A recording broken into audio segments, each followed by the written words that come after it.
Pananglitan, asawa ka, sigihan kag kulatas imong bana, usahay makuyapan jud kag kulata, mupadayon pa ka og pakigtipo niya o dili? Padayon dili? Or ikaw bana, budhian kas imong asawa, manglaki siya, unyag musulti pagyud kaniya gamay, badlong, tamparuson dayon ka, hulga-hulgaon pa kang patyon, unsa man, mupadayon pa kag pakigtipo niya? Tubag? Dili. Or pare, sige haglibak, sige hagdaot, unya, wa pagyoy kulikta, ana, daoton pa, unsa man, mupadayon pagyud ko og alagad? Mupadayon. Wa gihalin ang slat, mupadayon pagbaligya? Mupadayon. Mao na siya'y timaan sa tao nga malinawon, kanang naabay kalinaw nga tinud-anay, makapadayon na siya, dili mo atras. Pero kanang tao nga way kalinaw, giharian sa kahadlok o kabalaka, mo atras na. Nilingya imong tupad. Ning naa kay kalinaw. Nay kalinaw. Og maunay akong pagampo, og maunay akong gipangandoy sa atong mga politicians, labi na gis mga nangapildi. Ang napildi gikas pagka senador hangtod pagka konsihal, hinaot unta nga mopadayon mog alagad sa katawhan sa inyong labing nindot nga ikaalagad, aron gyud magmalinawon ta nya sa mga midaog sad, hinaot unta nga ang inyong commitment sa pag-alagad dili unta mabulingan sa inyong kahakog, kay tungod na kanimang mga hakog mga igsoon kanang maghimo anang graft and corruption nga kung makalingkod na magpahimos Diyos kwarta, mao na sila yung mga taong way kalinaw. Nabalaka ba sa ugma nya moingon dayon, maniguro ta karon mintras makatigom pa ta, tigumon ta gid ni kay para nis atong future. Lain na sang tigom si tigom, lain na sang lingi sa imong tupad ingna nagtigom ka, ingna ba nagtigom? Oy, dako kay na magsigi kag tigo, mag-anam og kadako ang imong tinigo, mag-anam kag wa nay kalinaw. Muna si Kristo ang iyang yung gisulti katapusang sugo, uli sa inyo ibaligya ang tanan mong katigayunan ug ang halin ipanghatag tanan nganuman makabaton kag kalinaw. Muna si San Pablo sa unang pagbasa gihisgutan, gisupak siya, gibato pagyud siya, patay na tan-aon, gilabay na dito sa gawa sa syudad, human gialirungan sa iyang mga kauban og nagampo sila, murag nag pre-over, ni bangon og balik. Sa dihang ni bangon og balik si Pablo, unsa may ang gibuhat? Ni dagan? Wa, ni balik og sulod. Diin siya gibato og nagsigi siya gapog sangyaw gani. Gidasig niya ang mga tao nga kinahanglan mo agi kita sa daghang kalisdanan aron ta makasud sa langit. Wa siya mo atras, ni padayon siya. Si Jesus pod, niingon si Jesus diri, ako hapit na patyon, ay mong kaguol nga mamatay ko. Kanirong atong gipadulngan, kamatayo na ninako, pero ay mong kaguol. Kay dunay amahan nga naghatag og kinabuhi. Yan, ningon din siya diri pag-ending, tana, manlakaw na ta. Asa man sila mulakaw? Palayo sa Jerusalem? Nanlakaw sila pasulod sa Jerusalem. Diin siya giandama na og kamatayon. Kana mo'y nindot. Muna ang asawa, sige kulata, moingon ra gyud ang asawa, padayon ko. Lagom na kaignaong nangalubo ng ipon, padayon ko. Ano?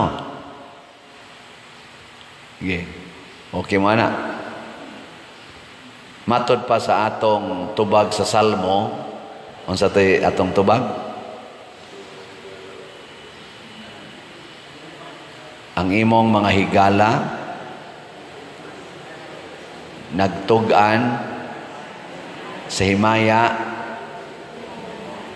sa imong gingharian o Ginoo. Kinsa may higala ni Hesus nga makatug-an nga ang iyang gingharian niya nas kalibutan. Ang mga tao nga dili mahadlok magantos og mamatay. Kana ba mga taong malinawon bisan og gidaog-daog. Og daghan kay taana. Mother Teresa, San Vicente Ferrer, Saint John Mary Vianney, kana sila San Roque, Saint Therese, tanang mga santos nga atong gibutang sa altar o kadtong mga santoson o kinabuhi sa Manilang Bishop Chupilo Kamumot o uban pa, naghatag gid sila kalinaw. Lingay mong tupad ing na masantos ka ing na kono ing na masantos ka ratulon magigastanan muuban lang imong buhok dahil magkagpakulor ana imong buhok maratol man nga di man ka malinawon magtan-aw sa imong buhok tan-aw lang kas imong naong nga medyo luspad dayon magkagbutang dayon ana nusnos dayon papuwa-puwa kay maratol man kag ang imong naong mura nag luspad kaayo. Ayaw, relax lang. Kung mao na tinuod nimong naong, relax. Di ba? Ginikanan ka, dayon magkasuko, manghapak din ang mga anak, tungod lang kay wa mo tuman sa imong sugo. Ayaw, relax lang. Sige, assignment. Sugod karon. Ayaw na gid mo giyaw-yaw. O di na gid ta mo yaw-yaw. Okay mo ana? Ana. Sige, suway ko no. Gikan karong orasa hangtod ugma sa alas 7. Ay na mo giyaw-yaw ha. Di na ta mo yaw-yaw. Nya ugma og magkita patag di mo mga matay. I-check ko no nato kinsay nakatuman nga wa gyud mo yaw-yaw kanang relax ra gyud ba? Malinawon ra gyud. Kay matod pa ni Kristo kining kalinaw nga akong ihatag ninyo, kalinaw ni nga dili sama sa ihatag sa kalibutan. Kay unsa man ning ihatag sa kalibutan nga kalinaw, dali kay mawa inig-abot nas mga kasakit o mga pagsulay. Mapapas ra dayon, pero ang kalinaw ni Kristo, bisan pag naay kamatayon, bisan pag naay mga panghulga, magpabiling malinawon. Muna ang mahal nga Birhen Maria, malinawon ra gid siyang nagsunod ni Hesus samtang si Hesus gisakit, gipapas-an sa cross, hangtod nagbitay sa cross, malinawon siya didto. Ug unsa may timailhan nga malinawon ang usa ka tawo, dili masuko. Wa gyud masuko si Maria, naghilak ra pero wa gyud masuko. Kay ngano man malinawon. Mo na assignment, why yaw-yaway.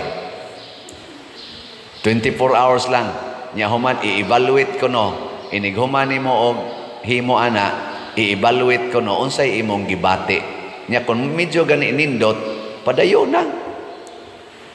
Ako bitaw karon ingnon ko, pader, kaon og balik og rice, kaon og balik og pan, inom balik og soft drinks, normal na bitaw ng dugo nimo. Normal naman ako rong dugo na mas mga niabot mo tanig 200 kape niya karon aning low carb diet og fasting na abot na mga 105 usahay 90 pa kapin ana normal na kaog balik ingon din ko di na lang ko oy siya nga naman uy you miss one half of your life nako niagi naman sa kugkaon ana usa gani ka loaf na kanang sliced bread duha ra man nakaadlaw nako kanon sa una soft drinks gani sonoron man ana kong Sprite, Royal ug Coke mag-aray sa kog beer sige kog kaon rice pang sugot kog pulos rice, way sudan karon sudan na lang wa nay rice. Nyanindot man akong gibati, akong padayonon. Na mga 10 months na ko karon.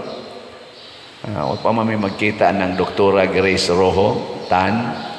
Pasalamat yung kong usab ana niya kay bisag mamatay pa ko ugma, mukalit ra kong kamatay, basta nakasinati ko nga wa ko'y giinom tambal, wa tanan, way vitamins, pero ang akong energy, ang akong ganing kalagsik, ang panakit sa akong lawas, nangawagtang, wa jo'y giinom bisan gamay, o bisag mamatay pa ko ugma, malinahon ko nga naman, naka-experience ko nga kiniding atong lawas. Doon na gid siya healing, natural healing power. Kung tagaan lang gid nato siya gigayon to heal. Nga ang the best nga ako na experience is kaning pag-practice og low carb and fasting. Pariharasan ni sa kana akong gi-assignment nato. Nagtuo manggod ta nga nindot ang balay basta mosunod ang tanan nimo. Nindot kanang usa lang nimo kasultib, hilom dayon silang tanan, murag nindot, pero di biya na mao'y pinakanindot. Ang pinakanindot, kanang makasulti sila, makasulti sagka nga naay pagdinawatay, naay paghigugmaay. Ang pinakanindot, kanang ang matag usa ka membro sa panimalay, makat-on anang kamao kong muantos nimo. Munang doon namin dinhi, gikuan kaning among COVID kanaron si Cap Richard sa Santa Cruz, nahimo naman arong Konsehal Richard, nidaog man siya sa atong midterm election sa pagkakonsehal des Lungsod, ato din pakpakan Cap Richard na ikaw Cap, bantay lang yun ka. Nagsige na sila gamit sa among principle kanang among organisasyon nga COVID Center of Very Insightful Dinner Group, Tatak AAA, naamsa na sa akong picture, Ampo, Alagad, Antos. AAA, Ampo, Alagad, Antos. Mao ni ang among technique or principle aron nga muhari ang kalinaw sa pamilya. Kanisan si Cap Victor, kaning dinhi sa San Vicente, kuan man sa kana, sige sa kuno na sila away-away anang yang asawa na karon kuno malinaw na kay sila, di na gyud sama sa una ba nga hapit kada adlaw na agin sila sininghagay usahay maginukdanay pagkutsilyo. Karon kuno tungod anang Ampo, Alagad, Antos, gimingaw na sila sa ilang daily nga routine katong away. Nanindot no, ano bang kamao kang mo ampo, nya mo alagad ka sa imong kaubas balay, nya mo antos ka niya. Ana, ako sa dinhi nagampo ko, nagalagad ko ninyo, isip inyong parish priest, ni antos lang po ko nga dili kay mo palit og slot. Nya kita sa dinhi ni ampo ta, ni alagad ta, ni antos ta, kay magtukod ta dihag kulumbari na sa mga ning invest nato. Karon sige paluap, pader, asa naman tong kulumbari? Maikog sa kumusulti og wapay progress didto man ta sa DSOD, kanang usa nang DSOD, Department of Human Settlement and Urban Development, mao siguro na siya, Social Urban Development. Amo na wa ko kibaw. Mumao na siya meaning karon, praise the Lord sa atong pagsigig antos, sige ta og process bisag perting lisura ang atong cooperative na tagaan na gyud og development permit. DSOD. Salamat sa DSOD officers. Labi na ako lang i-mention si Engineer Boyet, mao man toy ni entertain nato. Nya karon ang nipirma ani si Attorney Lindon Hontilia, Regional Director sa DSOD. Daghan ra ba kay tag mga suod des DSOD kay sige kuno sila og kanang sunod nako pagbisita nako dito gasigig pa picture. Diyan na gibutang nila diri this refers gi-address ni nako nya development permit nya dayon Mao na ilang giingon, Dear Father Obod, this refers to your request to issue a development permit for your columbarium project, St. Vincent Ferrer Memorial of Love Columbari, located at Barangay San Vicente, Liloan, Cebu. Please be informed that the same is now granted after you have fully complied with the department requirements under Executive Order 648 Columbarium. Accordingly, development permit number R7-25-021 dated May 5, 2025 is now granted. Unsa man ning development permit? Mauna ni siya ang step aron maka-issue na sila nato og kaning license to construct and to sell. Mao na sanay ato rong gi-comply na nasanay daghang requirements pero dako-dako na gid ni siya nga kanang development nga nananing kay wa ni siyang development permit wa man sa tagyoy license to sell. Nya moagi lang kita aning antos nga kay kanigong atong columbarium nga tukoron para ni siya sa atong pag-alagad. Mo income ta o gamay ang atong cooperative in order to serve more and greater. So service gyud ang ato mo nang ang title sa atong cooperative, service cooperative. Mo serve sa simbahan, mo serve sa community. So inig kuano nya nato ani, inig pamaligya, kamo sang gustong mo serve, pamalit lang sa dayon mo aron puhon, anha lang sad mo isod unya puhon. Apil nako nya magsilingan na nata, magtuktukay nata. Musta? Okay ra ko, Father. Peaceful ka? Yes, peaceful ra. Sige, padayon tagkatog din he. So salamat sa mga na-involve nga nakaprocess ani ang atong DENR nga mihatag nato sa CNC, ang atong municipal mayor o sa municipal board diha nga nihatag nato sa mga documents nga atong gipang process o sa atong barangay San Vicente, kapitan o mga konsihal o sa atong mga engineers, mga accountants o mga nag-process. Salamat sa inyong paghago. Nya padayon taghago for more requirements to comply. Mao ni ang usas mga examples, mga igsuon nga parang sanay nga na antos lang yun ba? Kanya na natay development mo na muhangyo sa tas atong mga kuan, mga government officials mag-inantusay unta ta, dili ta mo paantos, mag-antusay ta sa usag-usa. Unang atong hangyoon silang ananaog, labi na nirong mga na ay highlighted kayong pagkadaog kay murag unexpected sama sa atong bag-ong governor, si Governor-elect Pam Baricuatro, yang ato sa diha sa Cebu City, ang atong mayor, ang bag-ong mayor, si Mayor-elect Engineer Nestor Archibal. Atong iampo, naamang ko'y mga nahibaw-an gid ani nila personal nga mga nindot ni sila sa mga binuhatan in relation to our church and to our people.